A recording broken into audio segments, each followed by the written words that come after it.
Hello. Hello. Hello. Yeah. Hi, Vinod. Hi. How are you doing? Good morning. Yeah. Good evening. Mm, Okay.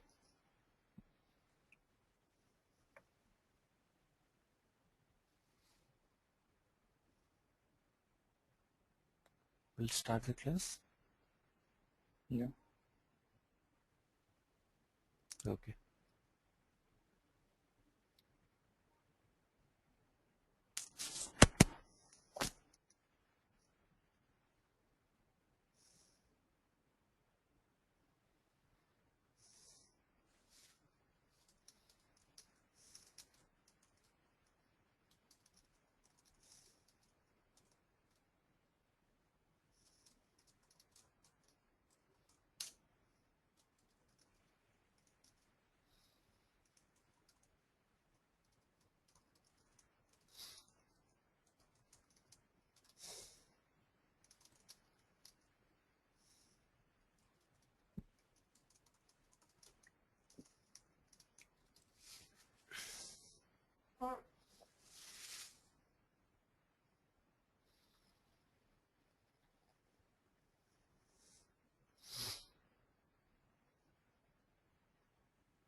Prabhat, you can start the class for Chaitanya. So the other student they'll be joining only like tomorrow. So you can start, because he's waiting for 2 days. I don't want him to, wait for more days. Hello, Prabhat. Okay. Okay, hello Chaitanya. Yeah. You Yeah. can Yeah. start. Yeah. Hi. Okay. Sure.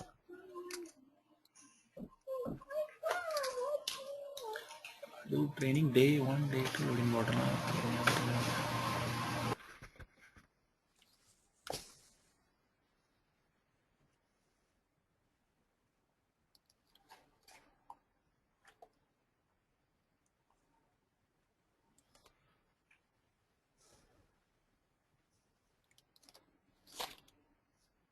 This one sec. So how is your health now, Prabhat? You're good now. Uh, Yeah, little bit okay now. okay, very good. Very good.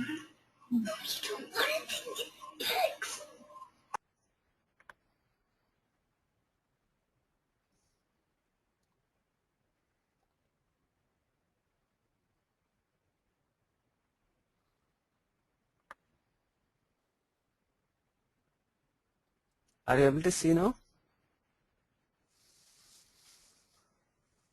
Yes. Chaitanya? Oh, okay. Yeah. Great. Yeah. Okay.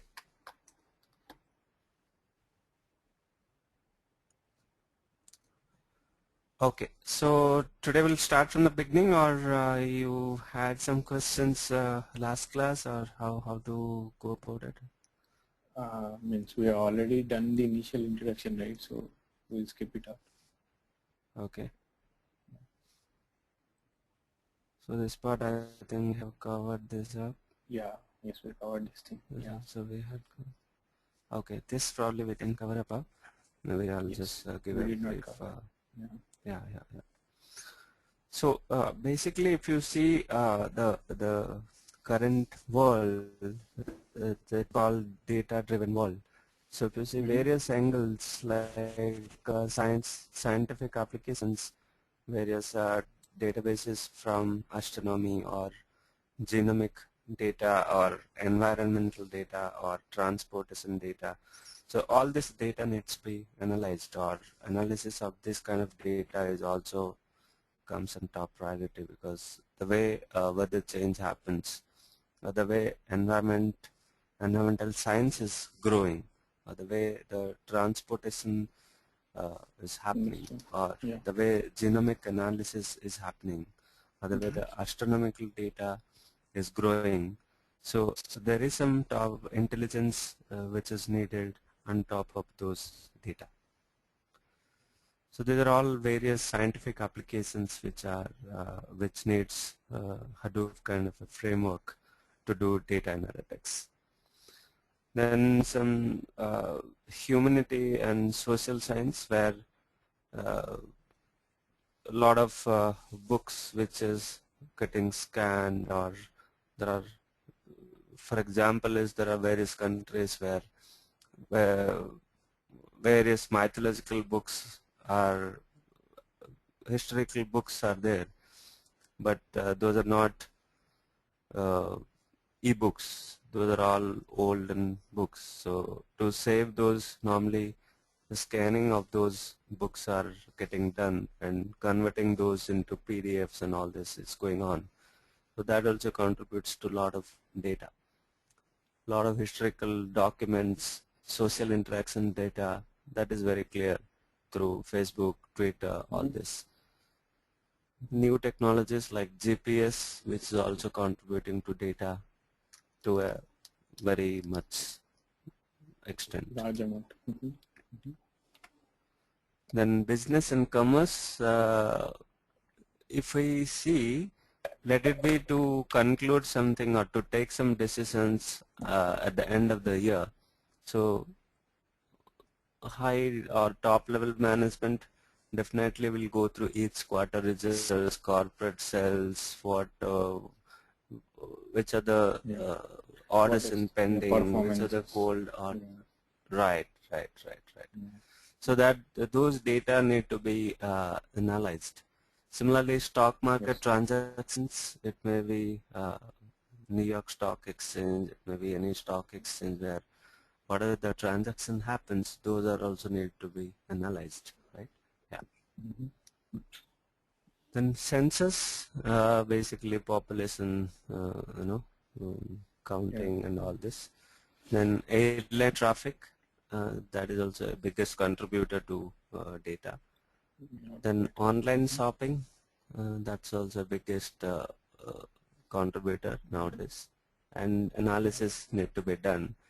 If you go through this, related way, if you go to Amazon, if you purchase a product, they'll ask you for feedback, right?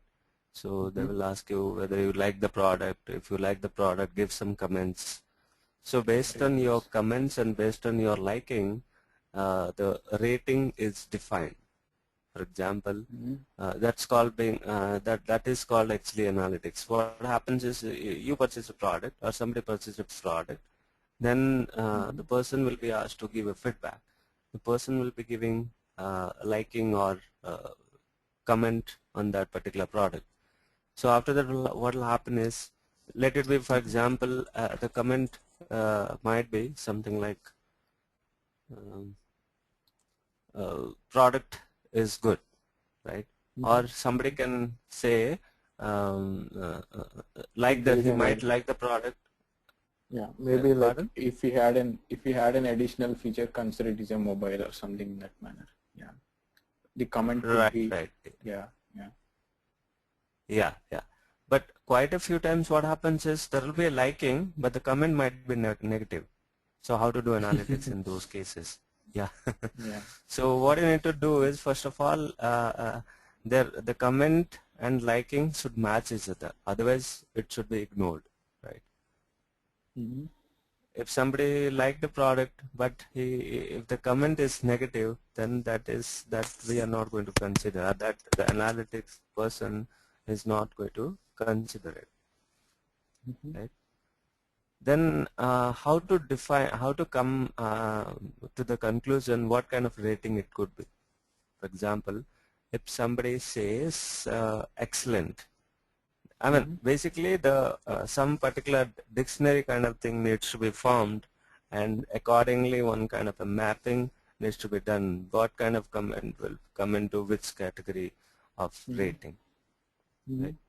So based on that, the rating comes into picture basically. If I have, let it be 10 comments, out of which 5 people said it is good. So I would say it is good is a average kind of a rating. So I would say 3. So that's how normally it is being done.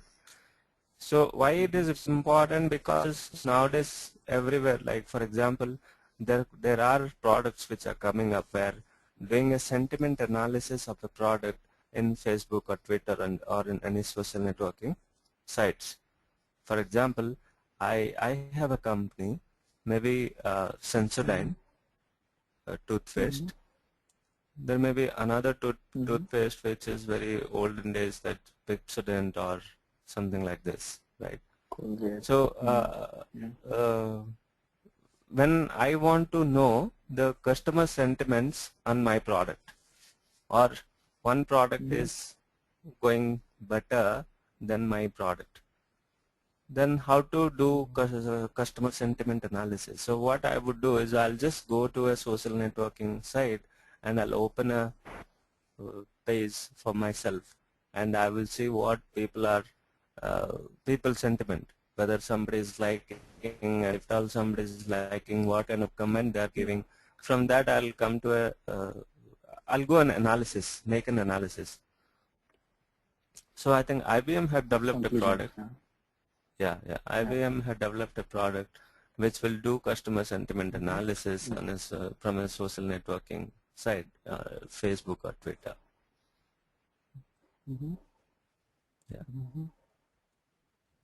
Similarly, entertainment, which is nothing but a lot of internet images are there, then Hollywood movies, MP3 files, there are various where online movies also there.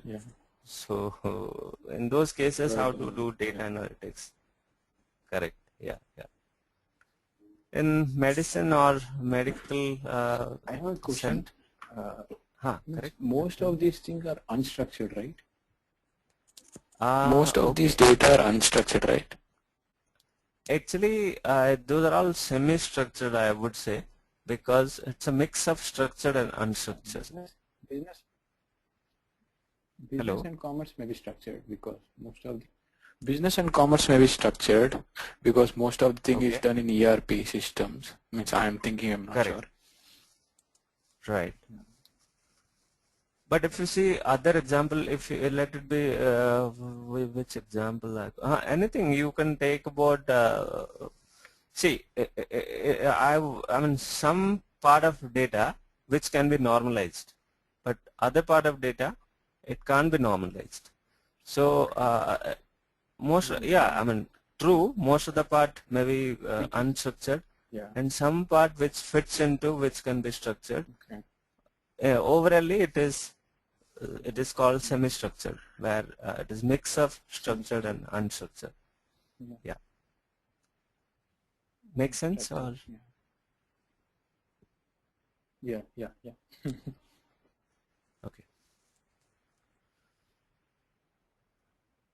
Okay. So shall we go ahead? Yeah, sure. Okay. So those, if you go to medical segment or this particular segment of part where you would get to see a lot of MRIs and CT scans, or nowadays the way this particular segment grows, a lot of patient records and all this need to be kept, right? And that also needs to be analyzed. Right. So in those cases also it is playing a very important role. So if you see all these sectors, everywhere the data generation happens. These are the area where data generation happens. So which are all contributing to growth of data, right? Then what do we do with data? If we're going into that, there are various companies. There are various companies or category of companies rather, which directly or indirectly related to Hadoop. For example, this class 1 category of companies, which are nothing but who adopted Hadoop and big data as a strategy for their growth. Amazon, Facebook, Microsoft, EMC Square, Rackspace, VMware, IBM, Oracle, all this. Oracle is also into big data space, is what they claim, and they also come up with something because they have data, no? Yeah. See, when somebody goes and creates table, all this ERP, whoever uses, they have raw data. They can, correct. So they can come up with any strategy. Yeah. Then class 2 category of companies who have taken Hadoop and productized it. Though it is open source, they have productized it. For example, Linux kernel is open source, but if you see SUSE, Red Hat, they have productized it, right, based on the needs of customers. This is a paid version. Products? Pardon? I didn't. Yeah, come up again. They're going to prepare their own product. What they They're take, going to prepare their own product for the departments. True.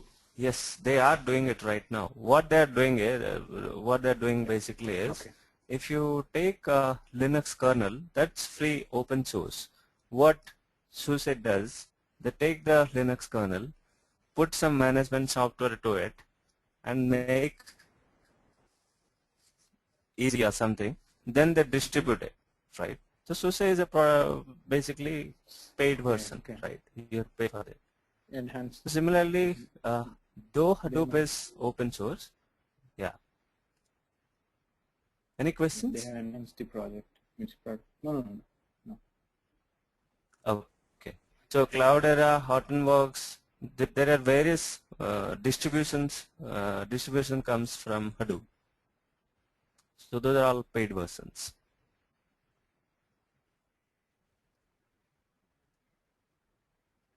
If you see this class 3 category of the companies, where they are creating products by taking Hadoop.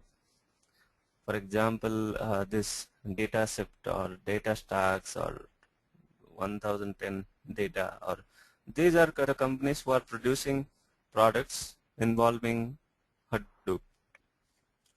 Class 4 are the companies who are providing services in Hadoop area, or this class 1, class 2 category of the companies. So basically, if you see, it is just maybe a rough sketch, but it gives the companies who all work in this particular area. Yeah. Any questions? No. Okay. So the data, we have gone through the previous slide where the lot of segments which basically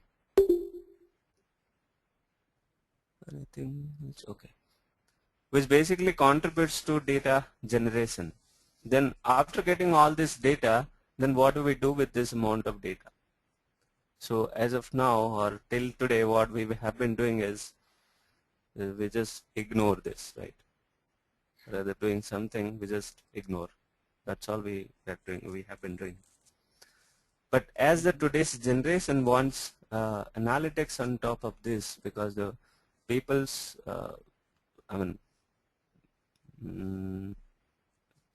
the need of normal today's people is different than how it was before 10 years. So they demand analytics, or they demand intelligence which needs to be put on those data. So that is why if you talk about big data is just not data, rather it is data plus intelligence, or data plus analytics. That together is being called as a big data. So today's another real challenge is how to do analytics with such a huge amount of data. If I have really big or really huge amount of data, it may be in terabytes or petabytes or multiple gigabytes, then how to do analytics? So if you see, fundamentally there are two problems here. The first problem is I need to first store this huge amount of data, plus I need to do analytics on those all data, whatever is got generated. So storing and processing. So say processing, that is nothing but again this both together I would call as a analytics, because if I want to do analytics, first of all I have to have some storage where it is stored already, right? That is needed, and also there is a processing which needs to be done, right? So today's, if you see, the problem is if I have billion records, or if I have maybe very simple example, if you are all into you understand Java, right? Hello, Chaitanya?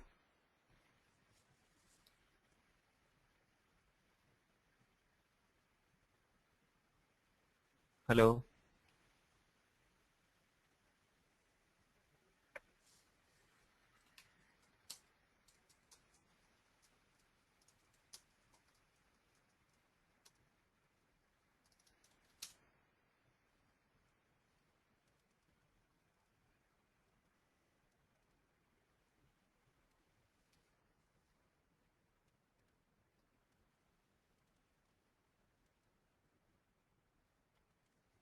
Hello?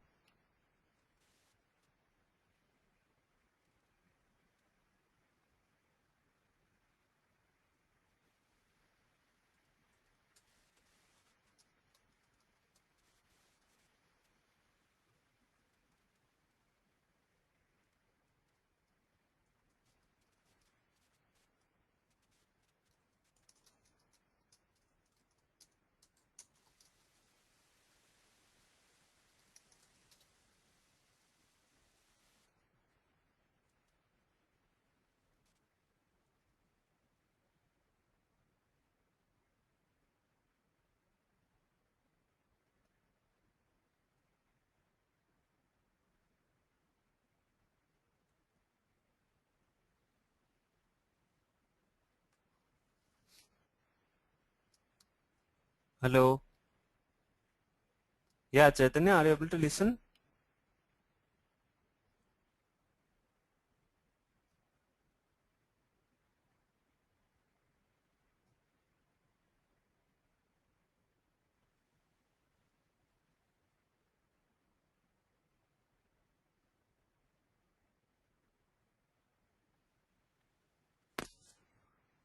Hello. Hello? Yeah, I Chaitanya? hear it. Yeah. Yeah. In Oh, between was there, it? it has got disconnected. Yeah, it was reloading. Yeah. Okay, okay, okay, okay. I was I kept on talking, then I thought Yeah. I'm not getting any response, so I thought something is wrong. Okay, Yeah. It was your voice was breaking. Yeah. Okay. right, right. Okay, okay. Anyway, now it is back. So at what point you could not learn? You were asking regarding Java, right? I could understand Java code and Ah, everything. okay, okay, okay, okay. So if I have a very small example, if I have, you understand Java, right? Or forget about Java, at least if you see I have a table or any ERP application today, and I have a table, and there I have 1,000 records, okay? I have to write a program Okay.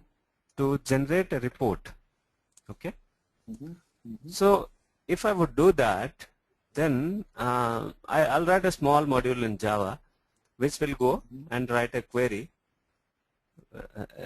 SQL query, and which will fetch the data, right? And I'll show in a GUI or somewhere, right? Yeah. So if you see this, it becomes pretty simple, right? But Yeah. if I have 10,000 records, okay, then it becomes little okay, right? But if I have 10 million records, that becomes It's little going to be more tough. difficult. Anything? Any question? No, no. I'm telling you, it's going to become tougher and tougher, right? Right, right. So how a Java programmer is going to handle this? So if I have 10 million records, then what needs to be done is, sometimes instead of running in a individual query, then probably I'll go for some threaded mechanism, and I will go with something called batch processing or something, some other way of handling. I'll do that, right? But if I have 1 or 100 million, it becomes really tough, right?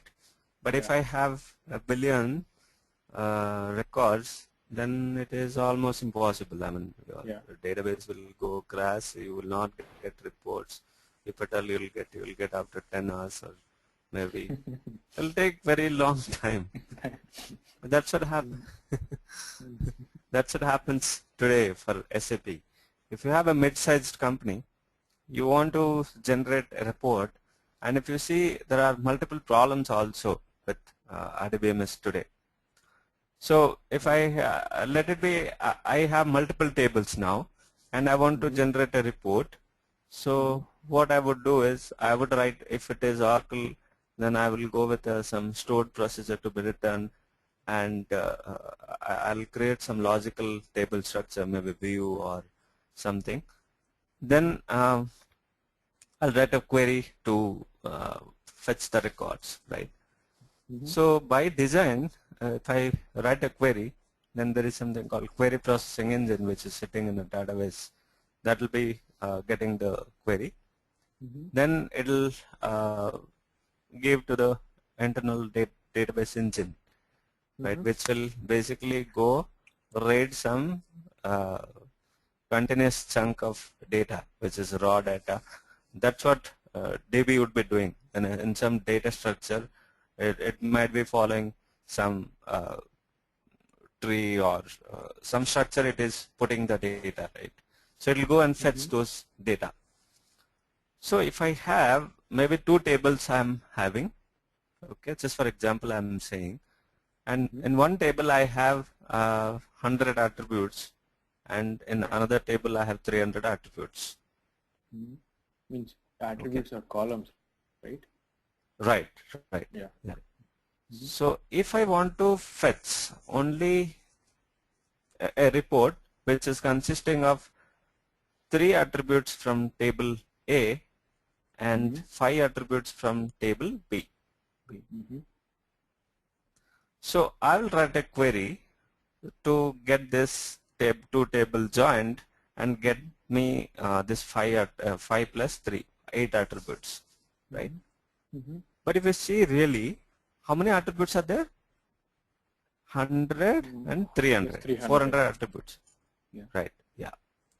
So what database will do is, I mean, if I write, so when I write a query, before joining, first of all it will go and fetch 3 attributes from table A, but it is not so, because by the today's all database design, what happened is, those all are called row-oriented database. That means it can fetch data 1 row at a single point of time.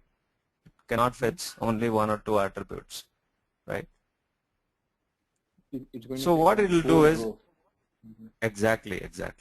So if I have 100 attributes, but I need only 2 attributes or 3 attributes, it cannot do that.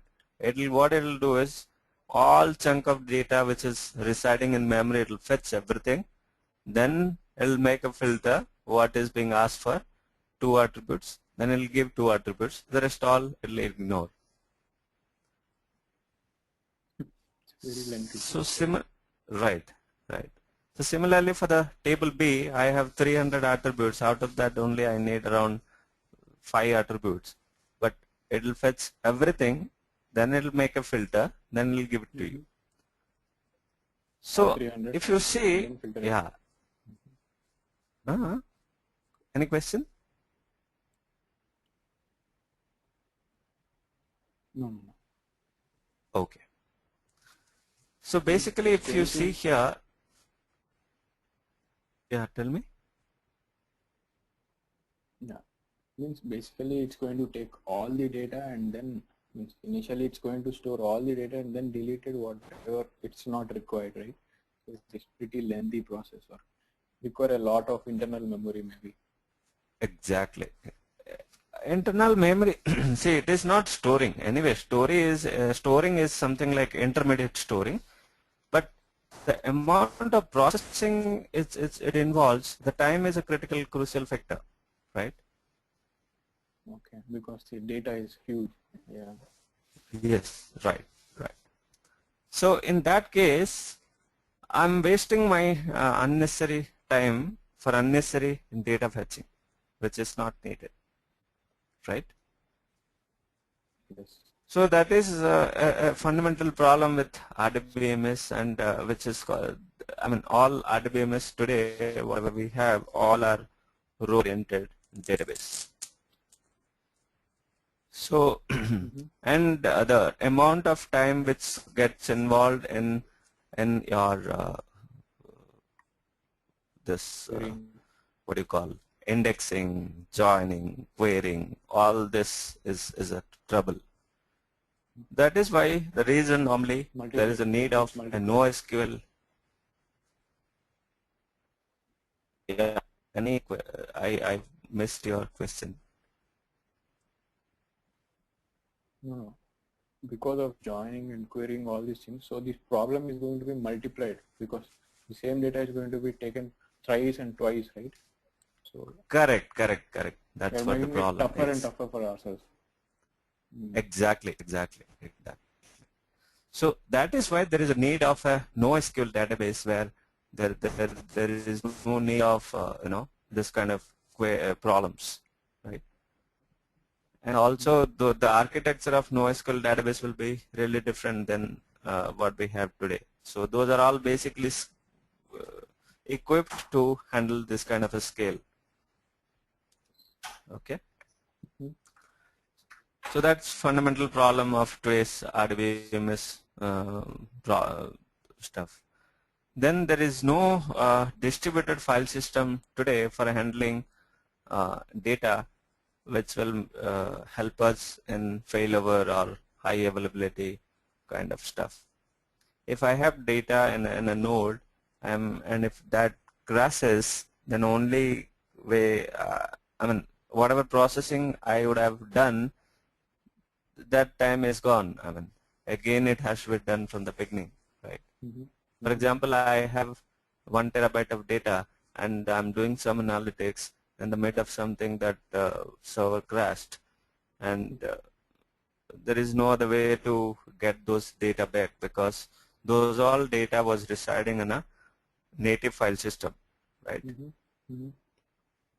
So imagine a case where there will be a virtualization or virtualized layer of file system under which there will be various native file systems, or there will be various nodes which has native file system, and whatever this this nodes are doing, those are known to the virtualized layer of the file system, like distributed file system. So in those cases, if one node goes down, then no problem, because with the help of other two, the DFS will have all the details, right? So that kind of facility or feature is not available today, which is causing most for analytical processing or storage, distributed storage. So it doesn't. So it does only the computing part. Which does computing part? The node means you're saying distributed system, right? So each node would be doing only the computing part rather than storing data, right? They do both basically. Okay. If you remember, there was a point what we discussed earlier. If you would have been saying old generation or till today. I got a question. You were saying, right, if one node is going to get down, still you have the sufficient data, right? But if one node has been gone, means we have lost some kind of information, right? maybe it could be very minute, but still we have lost some information, right? Right. Actually, what happens is for every node in a Hadoop cluster, there will be 2 or 3 duplicate Okay, nodes. excellent. Replication will be happening. Yeah. So we are increasing the storage, right? If we are replicating this. See, at some point, or this kind of a analytics, or this kind of a data processing, we are not bothered about whether we are Storage. making It's duplicacy benefit or ratio maybe. Yeah, yeah, benefit. yeah, What's the benefit you're getting? right, exactly. So if you see Google never goes down, Facebook never goes down, right? Because they have for everything more than minimum is 3 in Hadoop cluster. You might be having more. Though we are spending our or though we are consuming more towards this kind of what do you say processing capacity, we are wasting. If sometimes it is not crashing, it we are wasting, but that's okay. At least we are giving reliability to customers, right? Yes. Yes. Okay. And there is no parallelism which is involved today, right? There is no space to write parallel algorithms, all this. But Hadoop supports all this. So database which can handle semi-structured data, we don't have anything today which can support semi-structured kind of data, right? So these all are problems today. So how to handle this? So for all this, we need a framework which can address all these issues or problems, right?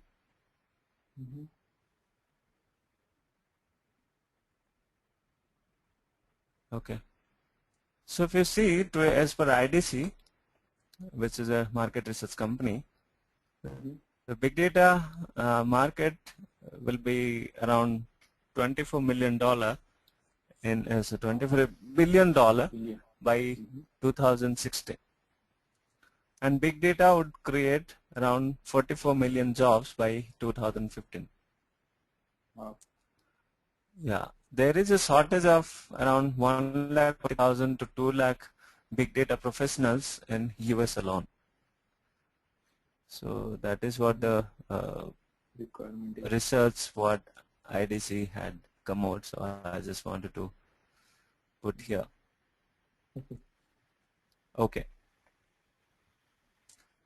This slide talks about actually what we are going to do here or going to go through is how Google is able to handle about the today's burst or data burst. How they are handling currently. So just I'll give it a touch upon, right? There is something called GFS, which is called Google File System, which is basically a distributed file system. There is something called Big Table, which is a kind of a database, which is a NoSQL database. There is no indexing, no joining. It can handle semi-structured data. So all this they have today. So they are the only guys who has these things then. Yes, yes, they are the father of all this because they are the one who who have shown to the world this is what can be done. So don't go with the traditional way of handling only. They are the one they have thought it before 10 years, not even 10 years, some 15 years back they have thought of it and they have walked around it. There was a paper which got out actually in 2004, I think. So that is the one which has triggered or which has made others to think into a different world like cloud, virtualization, come back to commodity hardware, rather just go with machines which has really huge capacity servers. So if you see around 4 or 5 years back, people are, I mean, at least all industry, all what do you say, enterprise software. Not even aware of that. Yes, yes, yes. They were behind, like they want only physical hardware. They don't need virtualization. That's what the scenario at least 5 years back. 5 years back.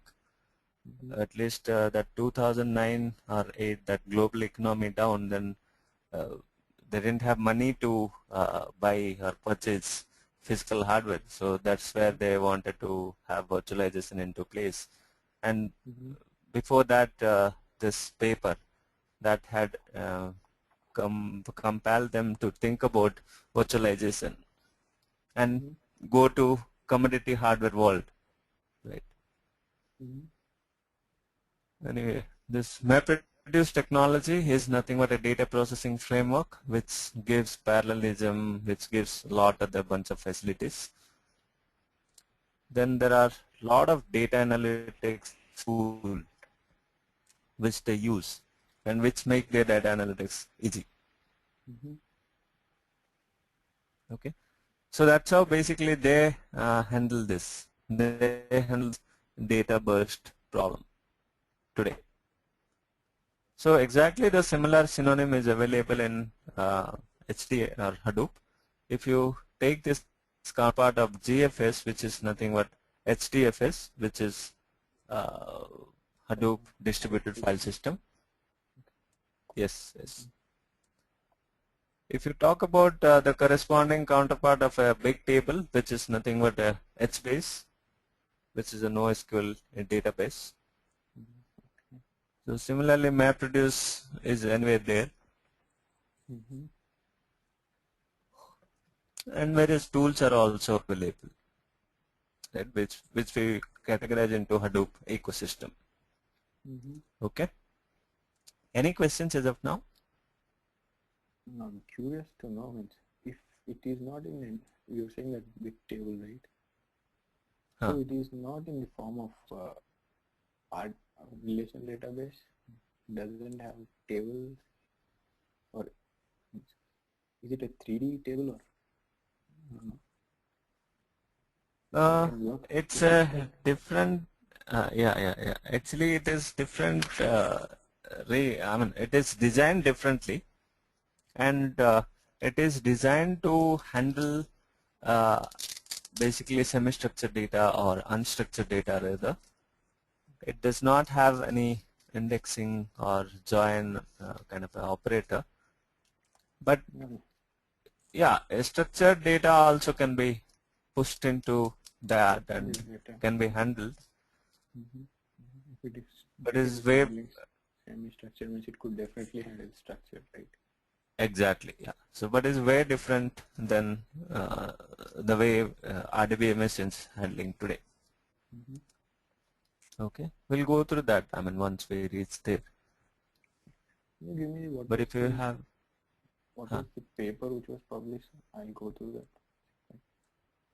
Do you have? Right, exactly.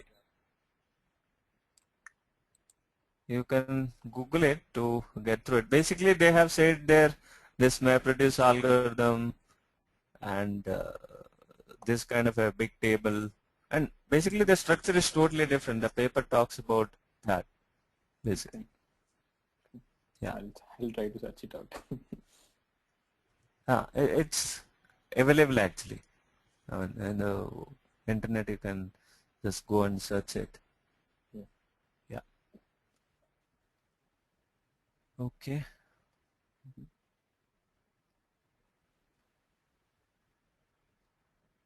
Okay. So the next one what we will go through is Apache Hadoop, where how it is stacked together. What is the stack does look like? So this image is anyway Cloudera distribution. So all distribution will be giving similar functionality, but doesn't necessarily all the tools will be same. So everybody have their own stuff, but we will learn the generic tools which is available to all, so that's how it will help you in future. So basically, if you see, these two are Hadoop core part where HDFS is present and MapReduce will be there. These two are basically core part of Hadoop, And there's bunch of tools like Zookeeper, HBase, Pig, Hive, Scoop. All these are coming under Hadoop ecosystem. Okay. So there are various assumptions which are being made. What are the assumptions once somebody wants to go to Hadoop? There are various configuration files basically, which is present, what we need to learn. And deployment mode, I think I have covered this deployment mode. Then how to configure Hadoop and start Hadoop. Okay, this is what we are going to cover. Any questions as of now? No. Okay.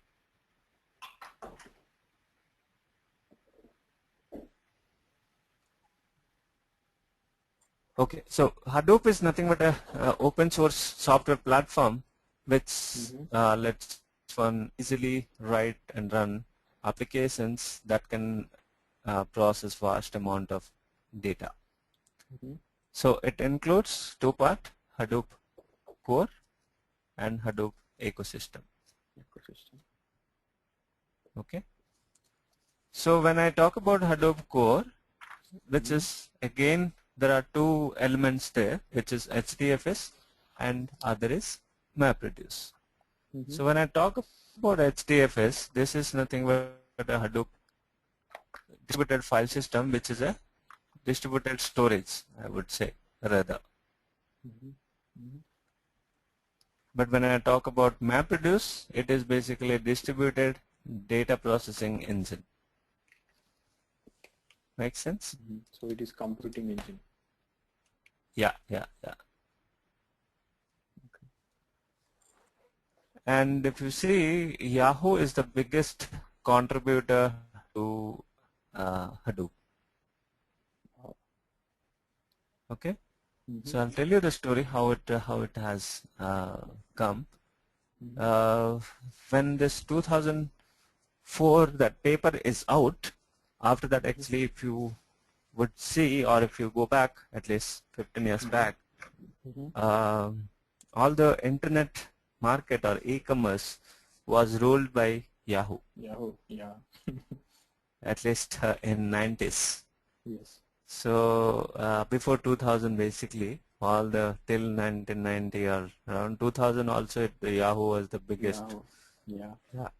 Almost 70% of internet users were Yahoo users. Yes.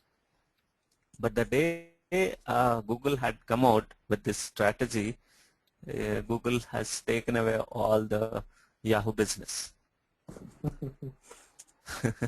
So they are the one who were affected very badly. Yeah. So then they didn't think of it. I mean, they couldn't get how it has happened, and they were doing some research also. Then in the meantime, this paper was out. So one of the Yahoo, and they have gotten back into it, and they have got into the paper very seriously, and they tried to basically analyze what would have been wrong from their end.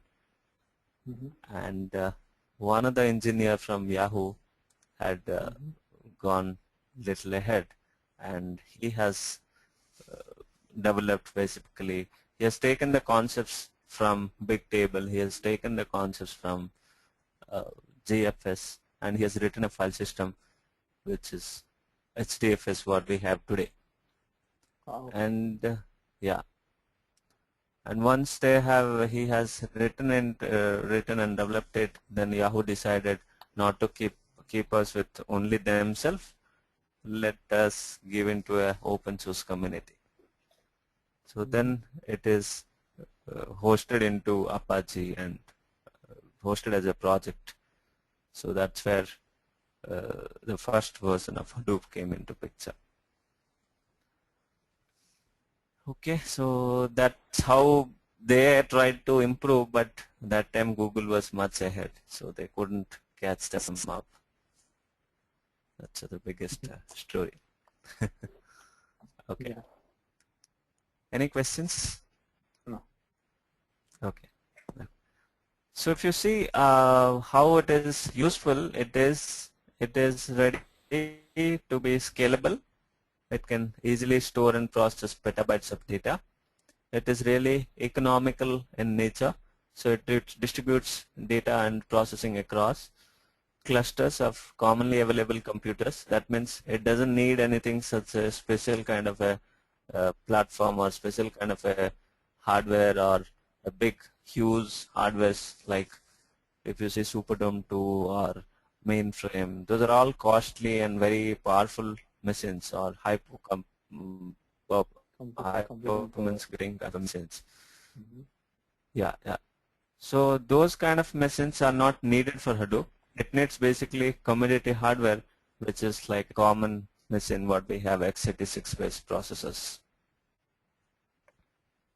Okay. Can you repeat that? What is the processor? x86 based processors. Okay. Okay. Mm-hmm. Yeah. Yeah. Presently So all which is being laptops. Yeah. all laptop or small Yeah. desktops or if you They see are just x86. Yeah. It used to be initially exactly 64, I think. I'm not sure. x86 comes in two variety again, 32-bit and 64-bit. 64-bit. Yeah, but mostly 64-bit. I mean, it comes with dual core, quad core, all these options, Yeah. right? Yeah. Okay.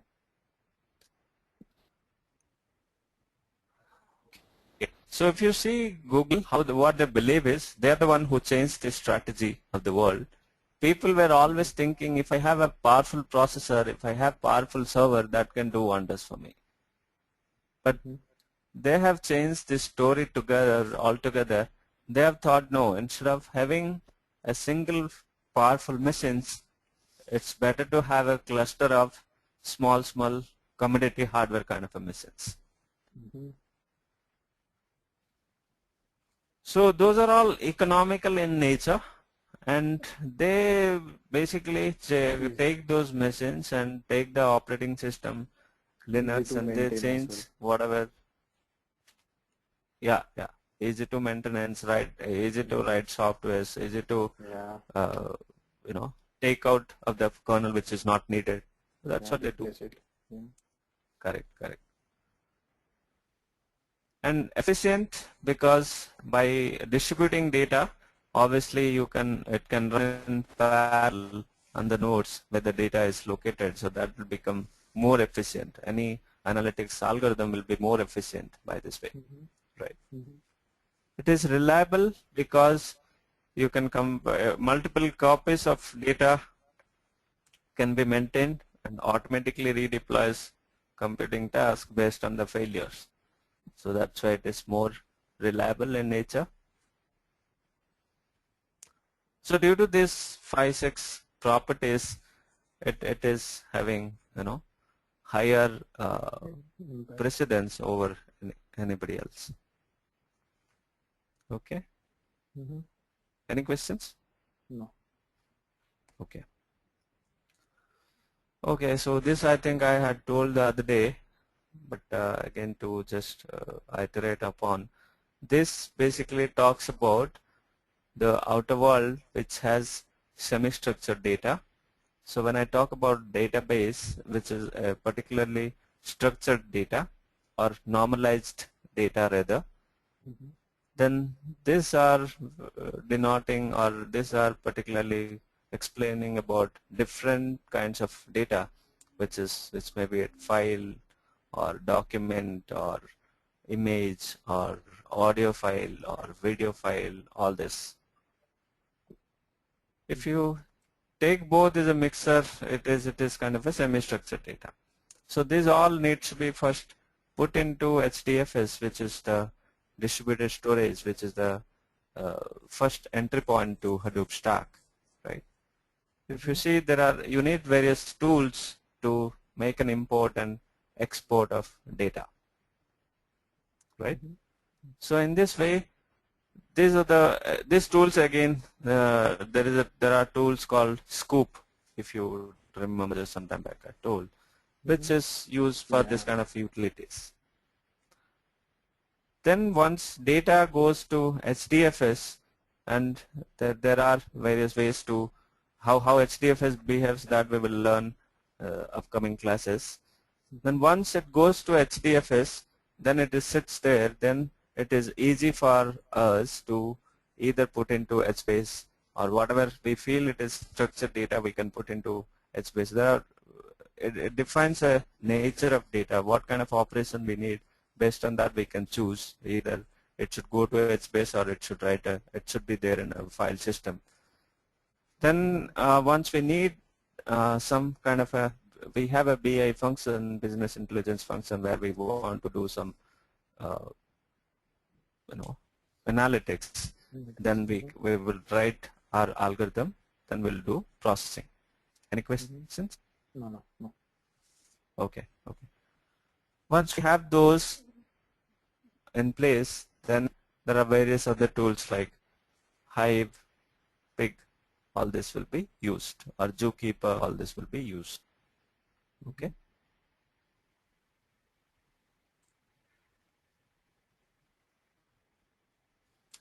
Okay.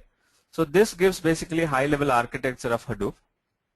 I think we had covered this. And if you have any questions, we will go through or we'll skip how it is. I'm not sure. I haven't watched this thing. Oh, okay. So basically, as we have just talked, there are two layers or two parts. One is Hadoop ecosystem, and other is Hadoop core part.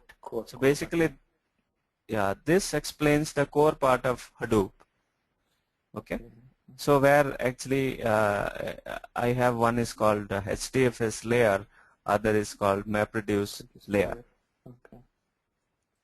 So an HDFS layer, which is nothing but a Hadoop distributed file system, which is a distributed storage, where I have a master node, I have various slave nodes. Sorry. So I have various slave nodes, right? So if you just recall, maybe we have talked about a name node and a secondary name node and data nodes, right? So name node is basically kind of a master node which controls all the operations which is happening in HDFS, right? And data nodes are the slave nodes. So all this, if whatever we have gone through the last slide, right? This slide.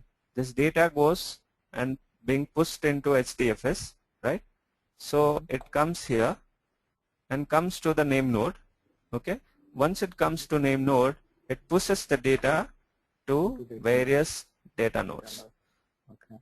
Basically, it makes a distribution, evenly distribution. It does. So it decides this. It basically divides in chunks, various chunks or blocks. So it divides the or distributes the block across the data node, whichever is available. Okay.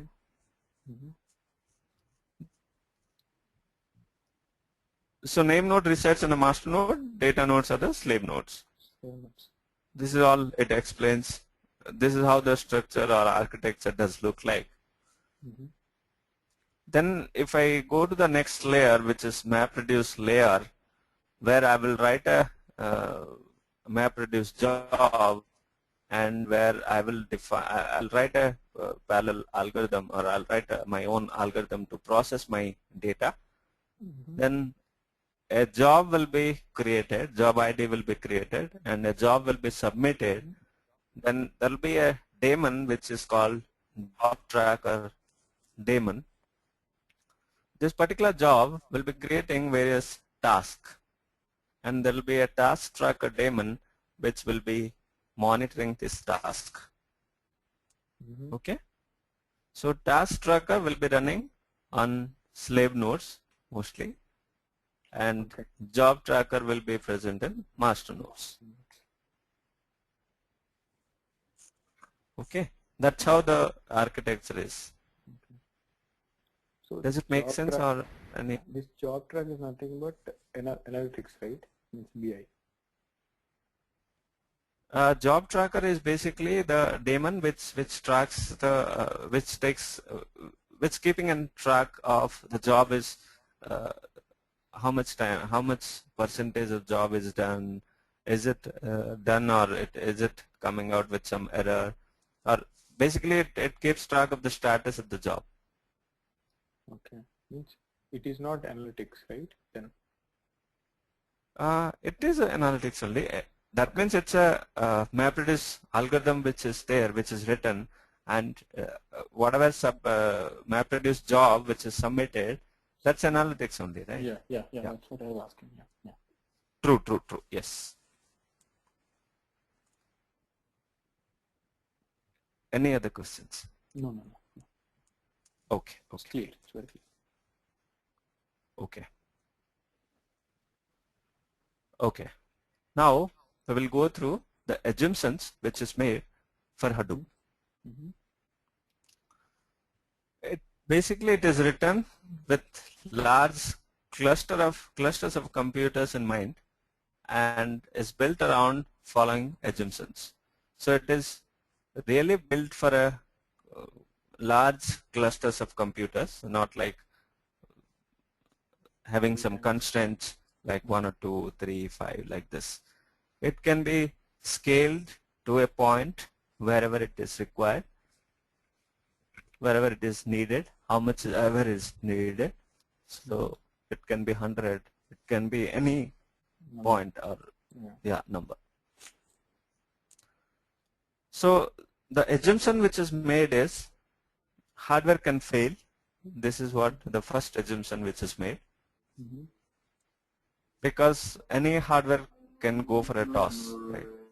Or yes. it can crash, or it can whatever it is. It has life period. Yeah. Correct. Then processing will be running in batches rather than a traditional way of or monolithic way of executing jobs, like single execution. Rather here it will be running on a batches. Mm-hmm. Thus there is an emphasis on high throughput as opposed to low latency. Is this point clear? What exactly we do understand by throughput or latency? No. Okay. So I have a file in my hard disk. Okay. I just go.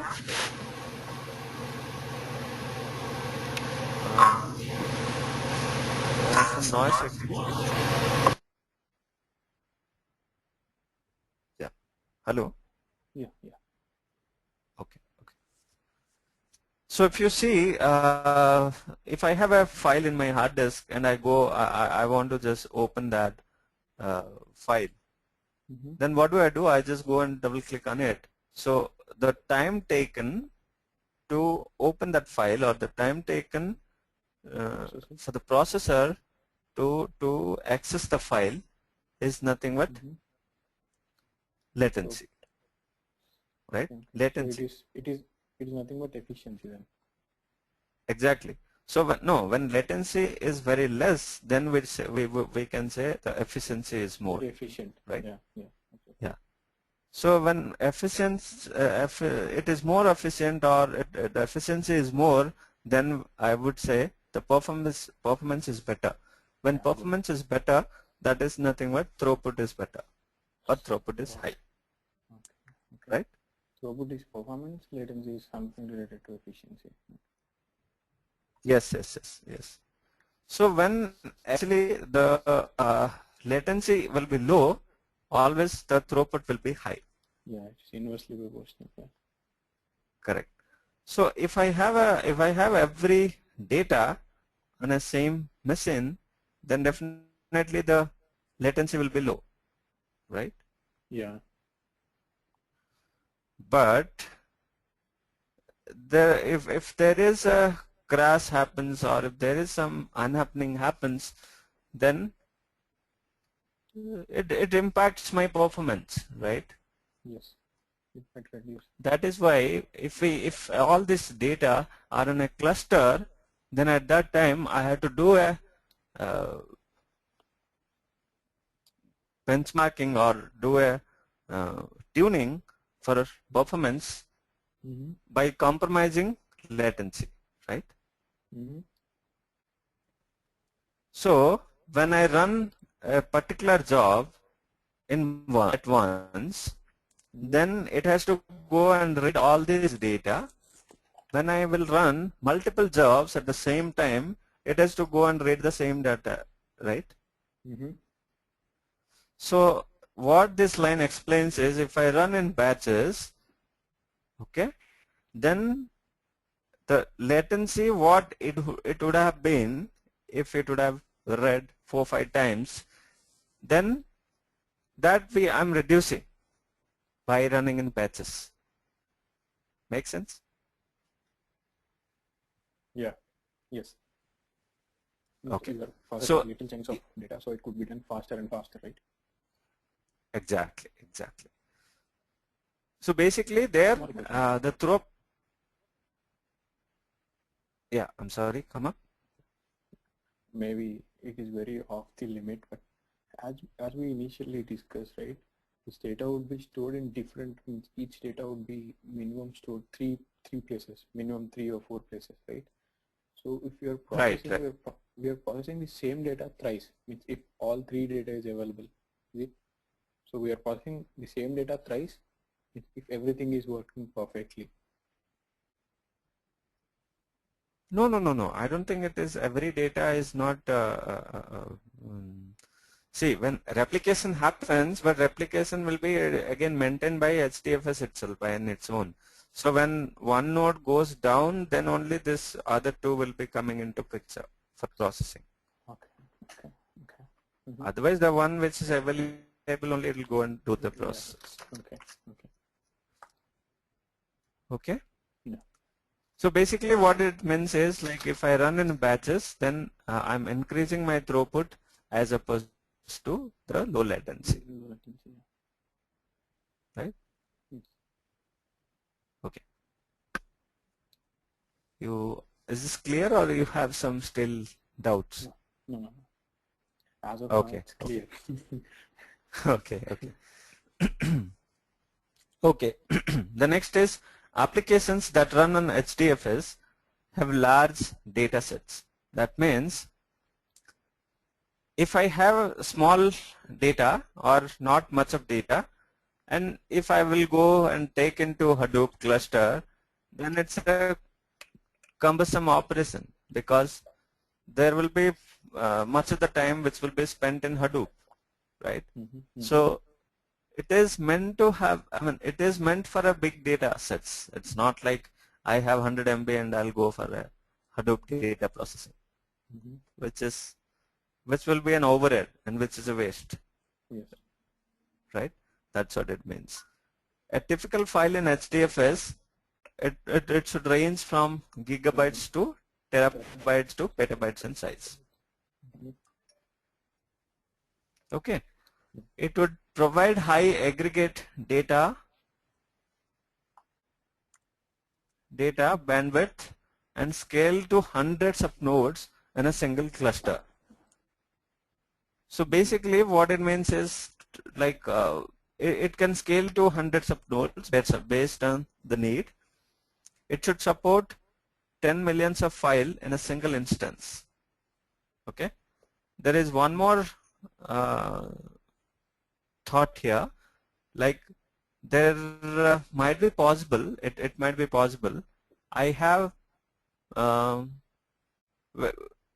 huge number of small files which has around some particular data. See, there are two situations. Either a big file will be having really huge amount of data, or there also data is more. Another case is small files united together for a big data. Right? Yeah. Yes. So it is talking about, it is taking care of that particular case also, where in a single instance it can process, or it should support around 10 millions of files. Okay.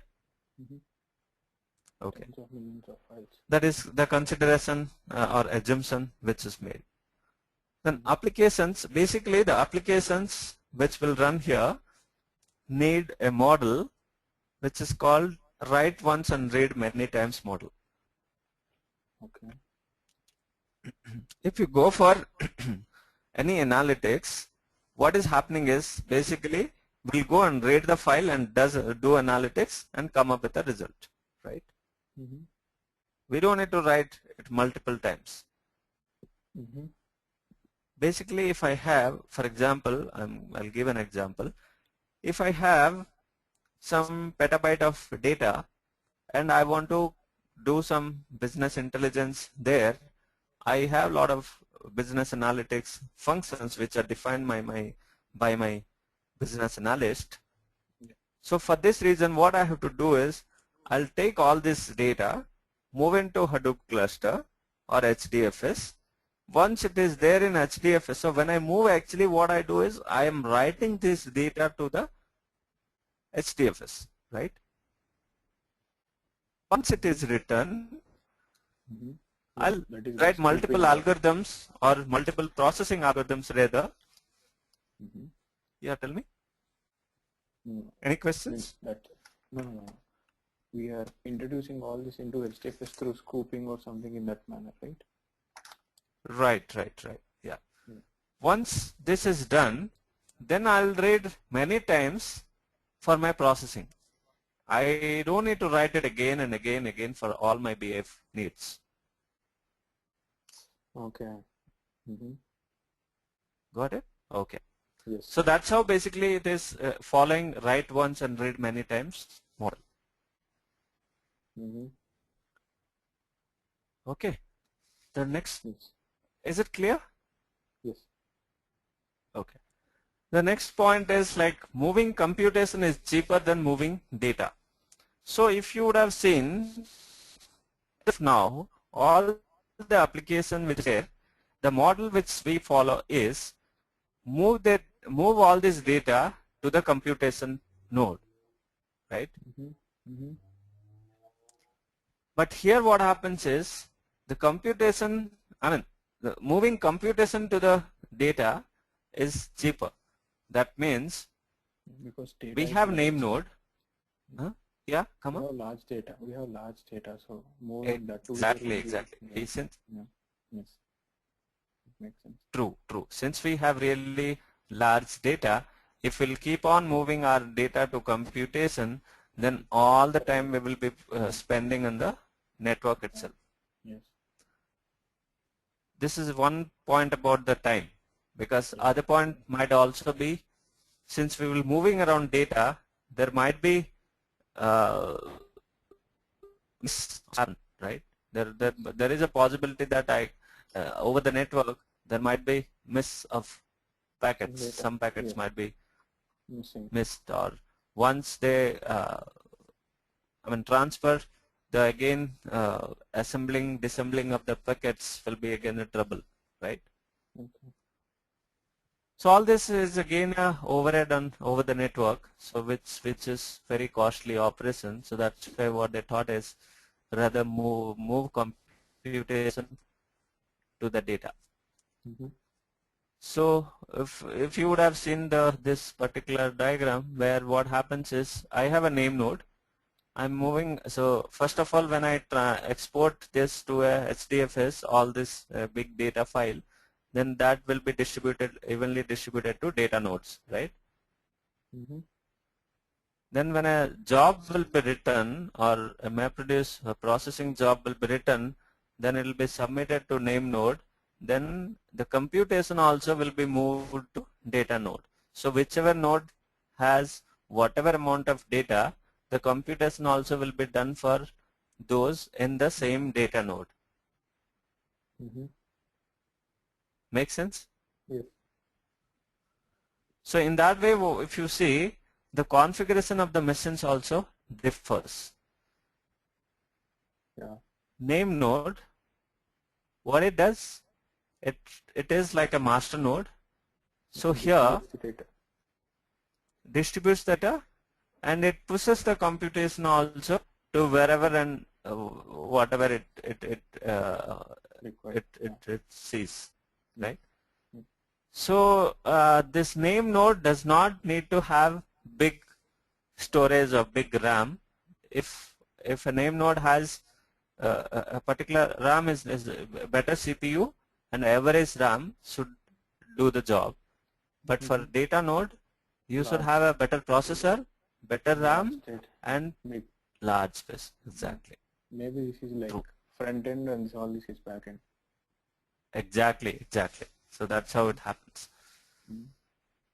So all this computation, basically it is moving to the data node. That's how the computation is becoming faster.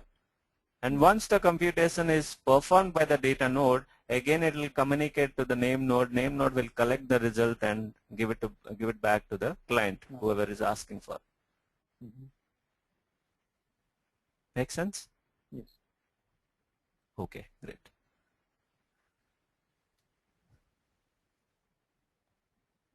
Okay, so then portability is very important. If today I have into a particular cluster, tomorrow I should be able to portable to another cluster or something like this, right? So these are the basically assumptions which has been made for Hadoop. These are all fundamental stuff, but it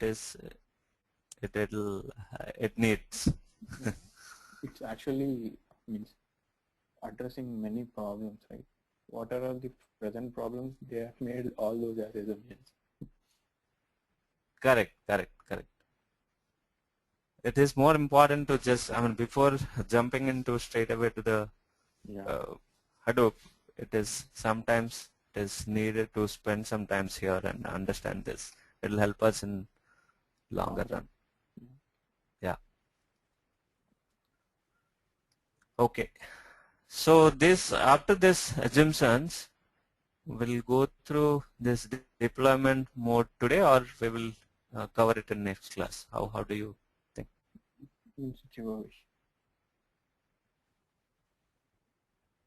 Can we go through it, or? Yeah, it's your wish.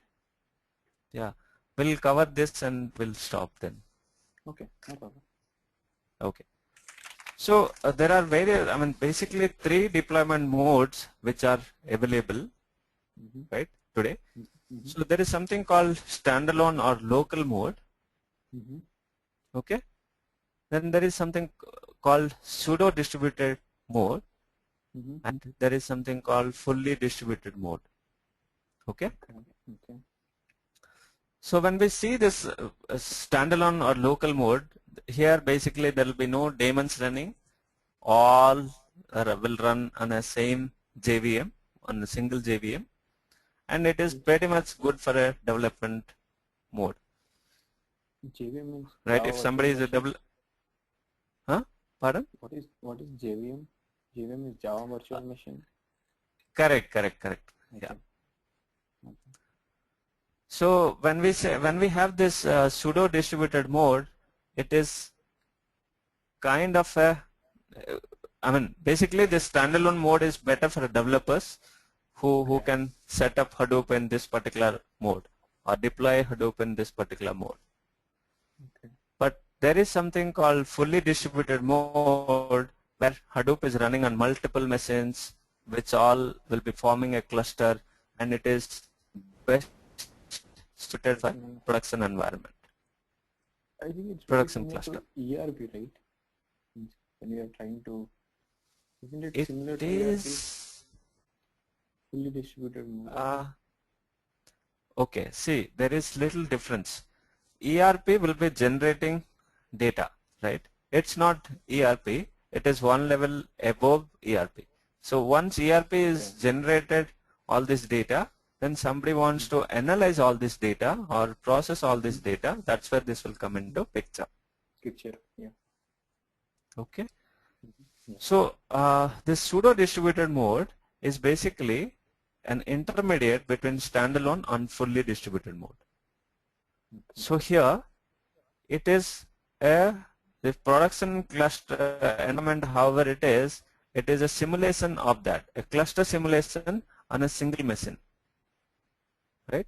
Here we are not going to create multiple machines and all this. What we will do rather is, in a Linux you would be knowing a daemon, which is nothing but a service comparison to a Windows.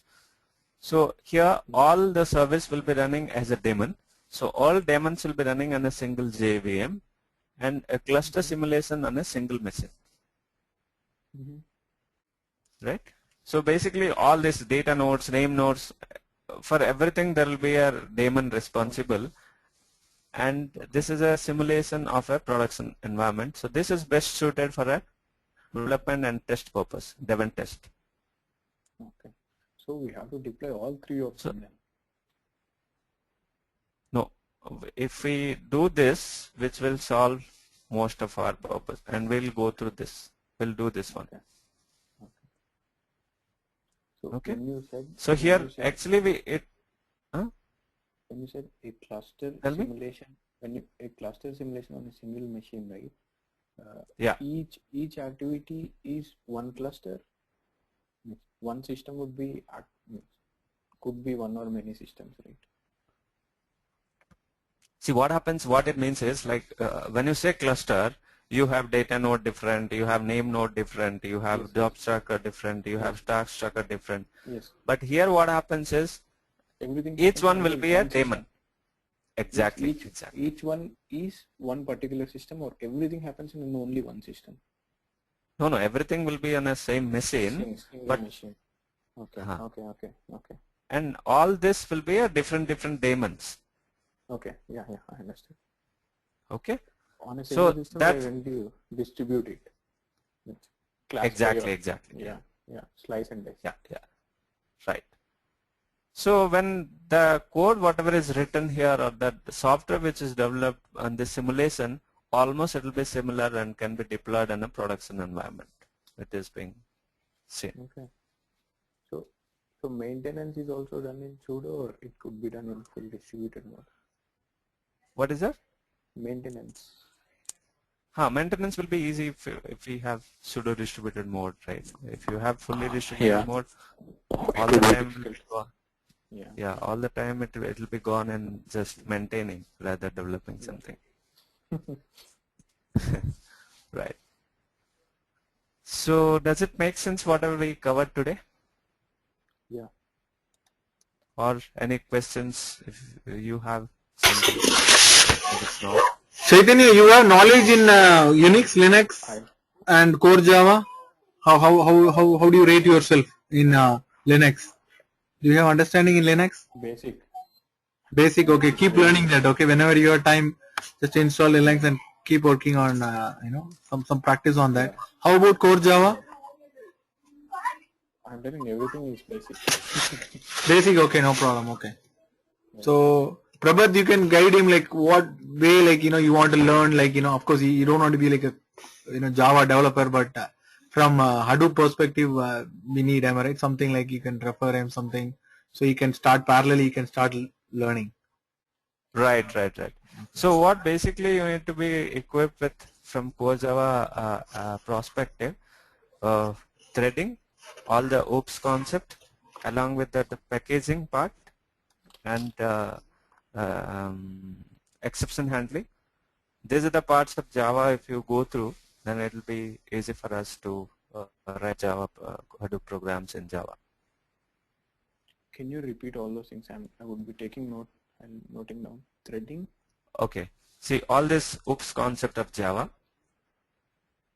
Okay. Inheritance. Inheritance. Exception handling. How to create jar files, and how to compile and run all this together. Okay. Means presently I'm going through a small course which has been offered by Stanford University. Means it is programming methodology. Means it is completely giving a brief introduction of Java, and then he's going to go in depth of Java, something in that manner. Is it a recorded session or is it a live instructor-led class by Stanford University? No, it's a recorded session which has been distributed, which has been kept in the website so that everybody would have a flavor of Java, something like that. Everybody should know programming. Oh, okay. Basically, yeah, Stanford University, there are various courses. This is a good course actually, if you can go through. Yeah, I'm going through that because. Right. Very good. Okay. Next, So you're free, am I right? So anyway, you can practice more on before we move to the development part. Maybe if you have, of course, he will also guide you in all this. But if you can learn by yourself, the effort from you is important. So just start, learning all this core Java concept. I know because you are non an IT person basically. So that is the main reason. Okay, so no problem. It's a very interesting topic. Hadoop is basically a very interesting topic. So. You like it, but of course you need the backend. Am I right? The backend, yes. The coding part. Yeah, keep learning that. Okay. Sure. Okay, great. Okay. So parallelly keep writing codes also. If you have a system, just keep writing small programs. So it will help to realize whatever is being taught on either Stanford University course. Tomorrow or Monday we will I'll give a keyboard and mouse control. You show me what all you know. You run in your system Linux and you write a simple code and you execute and show us. Okay, that's your homework. This 3 days keep learning and you execute like 2 or 3 small program and you show us. Okay, then we can proceed. In that way, it will be good. Okay. Sure. I have very low idea in Linux, but I could definitely write some programs in Java for sure. Okay. But you can create a VM and install. You can install Linux in the system. Now you are using Windows system, am I right? No, I am using a Mac system. Mac? Oh, okay. Yeah. Okay. Is that the requirement is different? Am I right, Prabhat? But okay, no problem. Anyways, whether it's a Mac or anything, PC, we can create a VM and you can install Linux. Am I right on it? Right. I mean, as of now, let him write Java programs in his system. So when we will install Hadoop, anyway, we will create a. But do you have a Windows system? Because we need a Windows system, Windows 7 with our stuff, so that we will create a. Because on Mac it is not going to run. I do not have a Windows system. But in Mac you can install Windows also, am I right? Do you know that? Yeah, we can install. Yes. In that manner we can use that. Yeah. Sure. Yeah. Why don't you install? Because of course you want to be a Hadoop developer, so you want to install. That means we have to do that. Am I right? So in Mac, how you are going to install? You want to install a virtual machine, install Windows, is it? Yeah, we can install Windows through, what is it called? You can install Windows. Yeah. I mean Mac you can install. Yeah, that is not a problem. So yeah, it is Bootcamp Assistant. With Bootcamp Assistant, we could install that. Yeah, but it is that's like, kind of a dual boot. No. What it exactly is like, we are like Microsoft Office is an application in Mac platform, right? In the same way, Windows should also be an application on the Mac platform. Once we open it, we'll go into that application. We'll go into the Windows world. Yeah. So now, on top of that Windows, can we install virtual machines? I don't know about that. Because we need to, the end goal of us is we have to install a virtual machine, and there we will again install a Linux operating system. That's where Hadoop will be running. I think so. We can install. Okay, then great. Then I don't know. Sure, because I'll try to find it out. Okay. No problem. Okay, so as of now, today we'll make a stop here, and we will continue the same in the next class. Sure. Thank you. Okay. Yeah. Thanks a lot. If you have any questions, just make a note, and we will clarify in the next class. Sure. Okay. Thank you. Okay. Thank you. Bye. Thanks. Yeah. Okay. Good night. Yeah. Thank you. Okay. Bye. Good night. Bye. Good night. Bye.